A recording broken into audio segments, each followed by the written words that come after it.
৮ June রাজধানীতে দিনের সর্বোচ্চ তাপমাত্রা রেকর্ড করা হয়েছে ৩৫ ডিগ্রি সেলসিয়াস। ৯ জুন তাপমাত্রা একই রকম থাকতে পারে বলে জানিয়েছে আবহাওয়া অধিদপ্তর। সকাল ৬টায় ঢাকার তাপমাত্রা রেকর্ড করা হয় ২৭.৫ ডিগ্রি সেলসিয়াস। ওয়ালটন আবারও মিলিনিয়ার অফারে ওয়ালটন ফ্রিজ কিনে আপনিও হয়ে যেতে পারেন মিলিয়নিয়ার।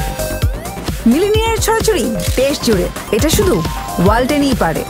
দিনের বেলা তাপমাত্রা আরও বাড়তে পারে বলে জানিয়েছেন আবহাওয়াবিদেরা, ফলে গরমের অনুভূতি হবে আরও বেশি। সকালবেলা বাতাসে আর্দ্রতার পরিমাণ ছিল ৮৮%। এই আর্দ্রতা শরীরে অস্বস্তি বাড়াচ্ছে কয়েক গুণ।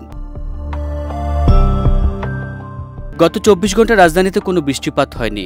আবহাওয়ার পূর্বাভাসে বলা হয়েছে সকাল ৭টা থেকে দুপুর ১টা পর্যন্ত ঢাকা ও আশেপাশের আকাশ থাকবে আংশিক মেঘলা, আবহাওয়া থাকবে শুষ্ক। এই সময় দক্ষিণ বা দক্ষিণ পূর্ব দিক থেকে ঘন্টায় ৮ থেকে ১২ কিলোমিটার বেগে বাতাস বইতে পারে। দেশের ৮টি বিভাগেই আজ ২-১ জায়গায় ঝড়ো হাওয়া সহ হালকা থেকে মাঝারি ধরনের বৃষ্টি অথবা বজ্রসহ বৃষ্টির সম্ভাবনা রয়েছে। তবে এর মাঝেও কিছু অঞ্চলে তাপপ্রবাহ অব্যাহত থাকবে। রাজশাহী, রংপুর, পঞ্চগড়, ফেনী ও ময়মনসিংহ জেলার উপর দিয়ে বয়ে যাচ্ছে মৃদু তাপপ্রবাহ। আবহাওয়া অফিস জানিয়েছে আজ সারা দেশেই রাতের তাপমাত্রা সামান্য বাড়তে পারে।